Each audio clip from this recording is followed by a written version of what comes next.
मैं 14 साल का था जब मालकिन मुझे अपने घर ले गई। मुझे 150 रुपये देती थी और मुझसे अपनी पीठ की मालिश करवाती थी। मैं जी मालकिन कहकर 150 रुपये में राजी हो जाता और मैं उनकी कमर की मालिश करता। लेकिन एक रात मालकिन कहने लगी, राजा आज कमरे की लाइट बुझा दो। मैंने खामोशी से कमरे की लाइट ऑफ कर दी। यह देखकर मेरे तो होश उड़ गए, क्योंकि मालकिन तो मेरे हाथ बुरी तरह से कँपा रहे थे। मैं जिस उम्र से गुजर रहा था, यह दौर एक लड़के के लिए बहुत हम दूर होता है, क्योंकि अपने मुखालिफ जेंट्स की तरह तवज्जो बढ़ने लगी थी। ऐसे में किसी की कमर की मालिश करना मेरे लिए किसी आजमाइश से कम नहीं था। जब मालकिन ने मुझे अपनी कमर की मालिश करने को कहा तो मैं कुछ देर तक उन्हें हैरत से देखता रहा। मैं यह काम कैसे कर सकता था? यह बात बहुत शर्म की थी, लेकिन मेरे पापा ने कहा कि मालकिन की किसी बात का इनकार मत करना। वह बड़ी रहम दिल औरत है। अगर तुमने उसके दिल में जगह बनाई तो तनख्वाह से ज़्यादा पैसे भी दे देगी। पैसे तो उन्होंने मुझे दे दिए थे, वह भी पूरे 150 रुपये, और कहा यह पैसे सिर्फ तुम्हारे हैं। मैं खुश तो बहुत हुआ, लेकिन जब उन्होंने कहा कि मेरी कमर पर तेल की मालिश कर दो तो मैं खड़ा रह गया। उनका मुंह ताकने लगा। वह कैसे एक लड़के से मालिश करवा सकती हैं? मैंने कुछ नहीं कहा, लेकिन मैं उस वक्त बहुत बुरी तरह से घबरा गया था। वह मुझे अपने कमरे में ले गईं, फिर बेड पर लेट गईं और मुझसे कहने लगी, उनकी कमर पर तेल लगाओ। जब मैंने उनकी कमर से कमीज को ऊपर किया तो एकदम से आंखें बंद कर ली। जो तेल उन्होंने मुझे दिया था, वह बंद आंखों से हाथ पर जरा सा लिया और उनकी कमर पर लगाने लगा। मेरी कोशिश यही थी कि सारा फोकस अपने काम पर करूं। मैं अपनी नज़रों को एक बार भी उनकी कमर की तरफ नहीं लेकर गया, बस नज़रें झुकाए उनकी मालिश करता रहा। मुझे याद आने लगा कि जब मैं यहाँ काम करना शुरू किया था तो शुरू के दिन काम के मुताबिक मालकिन के कमरे में दाखिल हुआ था। तो क्यों मुझे आज मालकिन कुछ बदली हुई सी महसूस हो रही थी। मुझे लग रहा था जैसे उनकी रंगत कुछ अजीब सी हो रही हो और उनका चेहरा भी पसीने में डूब रहा था। वह गठरी सी बनी हुई थी, पता नहीं क्या कर रही थी। मुझे देखते ही झट से सीधी हुई और मुझसे नज़रें चुराने लगी। मैं कुछ हैरत से मालकिन को देख रहा था। मुझे लगा मालकिन की तबीयत कुछ ठीक नहीं है। वैसे मैं हमेशा मालकिन की खिदमत खामोशी से करता था, मगर आज मैंने कुछ हिचकिचा के मालकिन को देखते हुए पूछ ही लिया। मैंने कहा कि मालकिन, क्या आप ठीक हैं? आप घबराई हुई क्यों हैं? मेरे लहजे में खुद ब खुद नमी थी। मैं मालकिन की दिल से इज़्ज़त करता था और मुझे उनकी गहरी फ़िक्र थी, क्योंकि वह मेरी मालकिन ही नहीं बल्कि मेरे लिए बहुत अच्छी औरत थी। बहुत कम उम्र से उन्होंने मुझे सहारा दिया और मेरी तो ज़िंदगी भी खुशहाली में बदलने में मालकिन का अहम किरदार था। मुझे परवाह नहीं थी, बदले में उन्होंने मुझे चाहे जैसा भी काम लिया हो, मगर उनके दिए पैसों से मेरी ज़िंदगी बदल गई थी। मेरे घर के हालात बदल गए थे। मेरे सवाल पर मालकिन ने नहीं में सिर हिलाते हुए मुझे तसल्ली दी कि वह बिल्कुल ठीक है, मगर उनके अल्फाज मालकिन के चेहरे पर साफ जाहिर हो रहे थे। वह कुछ तो छुपा रही थी और उनको इस वक्त कोई परेशानी भी हो रही थी। कई महीनों तक उन्होंने मुझसे अपने घर के काम करवाए थे। आज पहली बार जब मालिश के लिए कहा तो मैं बुरी तरह से घबरा गया। एक तो वह पूरे घर में अकेली रहती थी, ना ही उनके पति थे, ना ही उनकी कोई औलाद थी। यह सुनकर पहले तो मैं खामोश हो गया, लेकिन आज मैंने मालिश कर दी थी, लेकिन पूरा वक्त मेरे हाथ पूरी तरह से कांप रहे थे। मुझे लगा मालकिन बस एक ही दिन में ऐसा करवाएंगी, लेकिन अब तो वह रोज़ ही मुझे मालिश करवाने लगी थी। मुझे मालकिन के किसी काम में इतनी शर्म महसूस नहीं होती थी, क्योंकि वह साफ नीयत के साथ मुझसे कहती थी, लेकिन मैं अकेले कमरे में जब उन्हें तेल से मालिश करता था तो मुझे बेचैनी सी महसूस होती थी। एक अजीब बात यह भी थी, जब से मैं मालकिन की मालिश शुरू की थी, मालकिन बड़ी मेहरबान नज़रों से मुझे देखने लगी थी। मुझे पहले 150 रुपये देती थी, लेकिन अब तो 300 से 400 रुपये देने लगी थी। न जाने मुझे उनकी यह मेहरबानी खटकने क्यों लगी थी। आज भी मैं रोज़ाना की तरह मालकिन की मालिश करने के लिए उनके तेल को उठाकर खुद 14 साल की उम्र से मालकिन की कमर की मालिश कर रहा था। मुझे यह काम बहुत शर्मिंदा करता था और उलझन भी महसूस करवाता था। मुझे मालकिन पर गुस्सा भी आता था कि ना जाने वह मुझसे ऐसे काम क्यों करवाती हैं, मगर मेरी मजबूरी थी क्योंकि मुझे पैसे चाहिए थे और मुझे मालकिन रोज़ाना उस काम के बदले 150 रुपये देती थी। इसलिए मैं खामोशी से मालकिन का यह काम करता रहा। यह बात तो बहुत बाद में खुली थी कि मालकिन मुझसे यह काम क्यों करवाती थी। मैं मालकिन कहकर उनकी मालिश करता मालकिन के बिस्तर पर बैठ गया कि अचानक मालकिन मुझसे बोली कि राजा, लाइट ऑफ कर दो। तो मैं चौंक कर मालकिन को देखने लगा। मुझे गड़बड़ का एहसास हो रहा था, मगर मालकिन को बताने को तैयार नहीं थी। बहरहाल मैंने लाइट ऑफ कर दी और अंधेरे में अंदाजे से चलता हुआ मालकिन के बिस्तर के पास पहुंच गया। अचानक अंधेरे में मुझे महसूस हुआ कि मालकिन बिस्तर पर लेट गई थी। मैं भी मालकिन की तरफ हाथ बढ़ाने लगा। यह देखकर मालकिन ने मुझे रोक दिया और मेरा हाथ पकड़कर मुझसे जो बात कही, यह सुनकर तो मेरे होश उड़ गए। मेरा दिल बुरी तरह से धड़कने लगा और मैं अपनी जगह पर बैठा का बैठा ही रह गया। मेरे लिए हरकत करना भी मुश्किल हो रहा था। मालकिन की बात सुनकर मैं अंदर तक हिल गया था। मैं पंजाब के गांव में रहता था। मेरा घराना बहुत ही गरीब था और मैं 14 साल का था, इसलिए मेरे लिए काम ढूंढना या कमाना मुश्किल था। मैं हसरत से अपने माँ बाप को मुश्किल से ज़िंदगी गुजारते देख रहा था। वह तंग ज़िंदगी का शिकार थे और मैं उनकी मदद नहीं कर पा रहा था। मेरा बस नहीं चल रहा था कि किसी तरह पैसे जमा करके उनके आगे की दुनिया की हर चीज़ का ढेर लगा दूं। मैं कामयाब इंसान बनकर अपने माँ बाप की मदद करना चाहता था और उन्हें अच्छी ज़िंदगी देना चाहता था। इसलिए पढ़ाई हासिल करना मेरा ख्वाब था, क्योंकि मैं जानता था मेरी पढ़ाई हासिल करने के लिए पैसे भी नहीं थे। हमारे घर में खाना पीना भी बहुत मुश्किल से होता था, लेकिन मैं जानता था कि अगर मैं अपना यह शौक़ जाहिर कर लेता तो यकीनन मेरे माँ बाप अपनी ज़िंदगी को मुश्किल में डालकर भी मुझे पढ़ाते और मैं इतना खुदगर्ज भी नहीं था।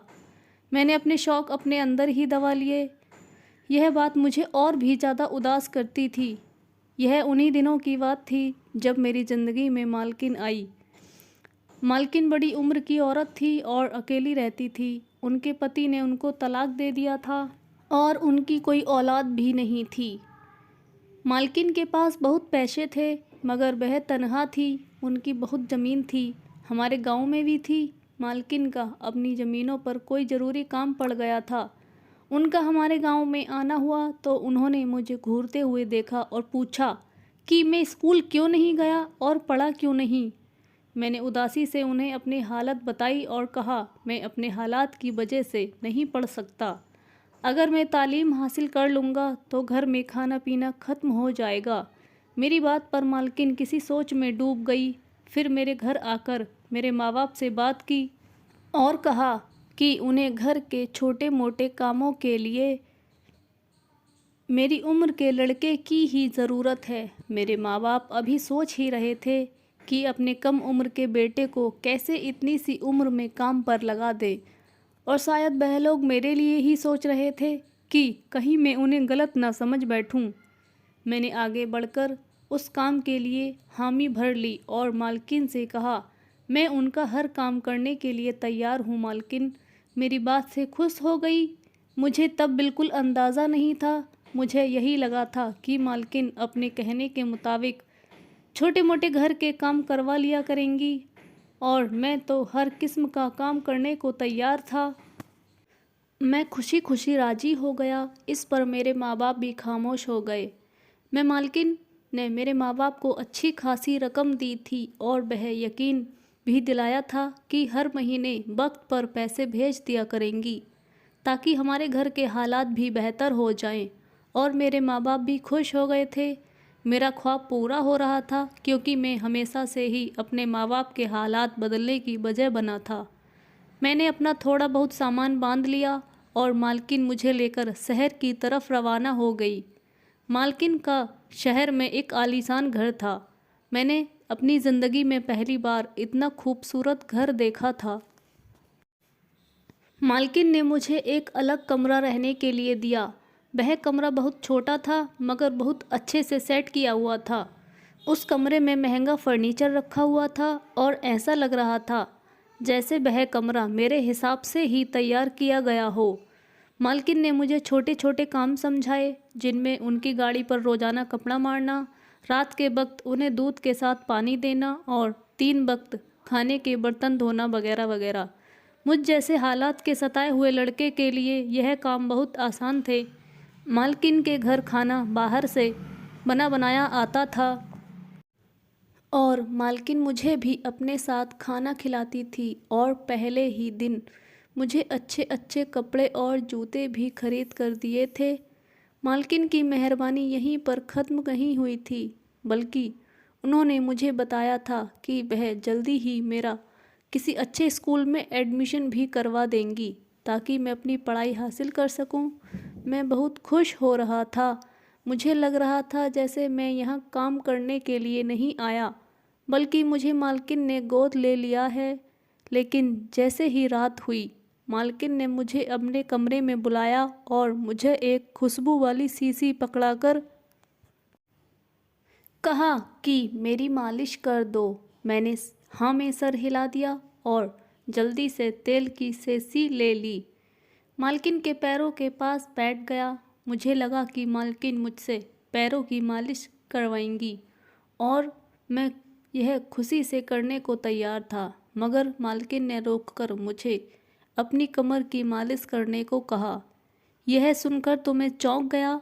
मुझे ऐसा करते हुए बहुत शर्म आ रही थी और उलझन भी हो रही थी, मगर जैसे तैसे मैं मालकिन की मालिश कर दी और फिर उठकर अपने कमरे में चला गया। मुझे लगा कि वह सफ़र करके आई है इसलिए थक गई होंगी, मुझसे मालिश करवा ली। लेकिन यह मेरी गलतफहमी थी। आज का दिन मेरा बहुत सुकून से गुजरा था। मैंने खेलते खेलते सब काम कर दिए थे जो मालकिन ने मुझे समझाए थे। मैं बहुत तेज़ लड़का था इसलिए अपना हर काम फुर्ती से कर लेता था, मगर जैसे ही रात हुई तो फिर से इसी तरह मालकिन ने मुझे कमरे में बुलाया और मुझे एक तेल की शीशी पकड़ा दी। मैं यह सोचकर परेशान हो गया कि मुझे आज भी मालकिन की मालिश करनी पड़ेगी। पैर या टांग की मालिश करने तक तो ठीक था, मगर मालकिन जहाँ मुझसे मालिश करवाती थी वह मुझे उलझन में डाल रहा था। आज मैंने भी जैसे तैसे मालकिन की मालिश कर दी और उन्हें देखने लगा। वह सुकून से सोई हुई थी। मुझे समझ नहीं आ रहा था आखिर मालकिन को इससे क्या मिलता है। मालकिन की हरकत मुझे उनसे नाराज़ कर रही थी। वह 3 दिन गुजरे थे कि मालकिन ने मेरा एडमिशन एक अच्छे स्कूल में करवा दिया था। मैं मालकिन का दीवाना था, मगर मालकिन की मालिश करना मुझे बुरा लगता था। मालकिन ने यह सिलसिला बना लिया था और रोज़ मुझसे मालिश करने के लिए कहती। मैं उनके एहसानों तले दबा हुआ था, इसलिए मना भी नहीं कर सकता था। अब बिना कुछ कहे मालकिन की मालिश करने लगा। मालकिन ने शायद महसूस कर लिया था कि मैं उनकी मालिश मुंह बनाकर करता हूँ। तभी उन्होंने मेरी तनख्वाह के अलावा भी रोज़ाना बदले में 150 रुपये देना शुरू कर दिया और मैं पैसों के खातिर खुशी खुशी यह काम करने लगा। ऐसे ही मुझे मालकिन के पास काफ़ी वक्त हो गया और अब मैं वहाँ के माहौल का आदी हो गया था। मालकिन की आदत अच्छी थी कि जैसे ही महीना पूरा होता वह बिना कहे पैसे मेरे घर भिजवा देती थी, जिससे मेरे माँ बाप की ज़िंदगी सुकून से गुजर रही थी। मैं भी अपनी पढ़ाई बहुत मेहनत से कर रहा था। ताकि सारी ज़िंदगी मुझे मालकिन की तरह औरतों के घर रहकर उनके काम न करने पड़ें। एक दिन रोज़ की तरह मालकिन की मालिश के लिए मैं उनके कमरे में गया तो मालकिन गौर से मुझे देखने लगी। उनकी मालिश करते हुए हमेशा मेरे चेहरे पर बेचैनी छाई रहती थी और मैं मुंह बनाकर उनकी मालिश करता था और यह बात मालकिन को भी महसूस हुई। इसलिए आज मालकिन मुझे गौर से देख रही थी और फिर बोली कि मैं जानती हूँ तुम्हें मेरा यह काम करना बहुत बुरा लगता है, मगर मैं मजबूर हूँ, इसलिए तुम्हारे मुंह बनाने के बावजूद भी तुमसे यह काम करवाती हूँ। मालकिन का लहजा उदासी में डूब गया था। मैं चौंक कर मालकिन को देखने लगा। मेरी नासमझी पर मालकिन ने मुझे अपनी मजबूरी बताई तो मैं उन्हें देखता ही रह गया और शर्मिंदगी से मेरा बुरा हाल होने लगा। मालकिन ने मुझे बताया कि उन्हें रीढ़ की हड्डी में प्रॉब्लम है, जिसकी वजह से वह रात को मालिश करवाए बिना सो नहीं सकती। इस काम के लिए मालकिन ने नर्स लड़कियां भी रखने की कोशिश की थी, मगर सभी कोई ना कोई बहाना बनाकर कभी जल्दी जल्दी मालिश कर देती और कभी मालिश किए बिना ही चली जाती। मजबूर होकर मालकिन ने मुझे ही काम पर रखा था और मुझ पर इतने एहसान किए थे ताकि मैं उनको मालिश करते हुए मना न कर सकूं। मालकिन इतना कहकर खामोश हो गई और मैं मालकिन की बात पर बुरी तरह शर्मिंदा हो गया था। मुझे अपने रवैये पर बहुत अफसोस हो रहा था। जिस औरत ने मुझ पर इतना एहसान किया था, मैं उस एहसान का बदला भी नहीं उतार पाया था। इस दिन के बाद मैं पूरे दिल से मालकिन की मालिश करता और कभी मुंह नहीं बनाता। मालकिन मुझसे खुश रहने लगी थी और अब मैं जवान हो गया था और मालकिन बूढ़ी हो चुकी थी। एक दिन मैं रोज़ के मुताबिक मालकिन की मालिश करने के लिए उनके कमरे में गया तो मालकिन की हालत बहुत ख़राब लग रही थी। मेरे पूछने पर भी मालकिन बताने को तैयार नहीं हो रही थी। जब मैं मालिश करने लगा तो पहली बार मालकिन ने मुझे लाइट बुझाने को कहा। मैं हैरान हो गया, मगर मैंने उनके कहने पर अमल किया और उनके पास बैठ गया। उस वक्त मालकिन ने मेरा हाथ थाम कर मुझसे कहा कि आज मेरी तबीयत बहुत ख़राब हो रही है और मुझे सीने में तकलीफ़ हो रही है। मुझे लगता है कि मेरा वक्त करीब आ रहा है।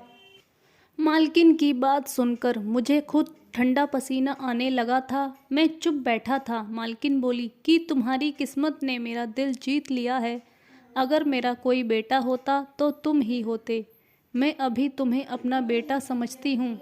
मैं अपनी जायदाद तुम्हारे नाम कर रही हूँ, अपना ख्याल रखना। मालकिन ने इतना कहा और उनके हाथ नीचे गिर गए। मैंने जल्दी से उठकर लाइट ऑन की और मालकिन को देखा और जल्दी से डॉक्टर को कॉल किया। मालकिन बिल्कुल बेचैन हो गई थी। डॉक्टर ने जाकर चेकअप किया और मुझसे मालकिन के मर जाने की वजह पूछी। मुझे बहुत बड़ा सदमा लगा था। मैं रो रो कर बिल्कुल पागल होने लगा था। मालकिन मेरी माँ नहीं थी, मगर हमारे बीच माँ बेटे जैसा ही रिश्ता था। उनके वकील ने अगले ही दिन उनकी पूरी जायदाद मुझे सौंप दी थी। मैं अपने आप बहुत अमीर हो चुका था और मालकिन के घर में रहता हूँ। मेरे माँ बाप भी मेरे साथ रहते हैं। मेरी ज़िंदगी बहुत ही अच्छी हो गई। मेरी मालकिन एक बहुत अच्छी औरत थी। दोस्तों, आपको यह कहानी कैसी लगी? अगर पसंद आई हो तो वीडियो को लाइक और शेयर करें, चैनल को सब्सक्राइब करें। धन्यवाद।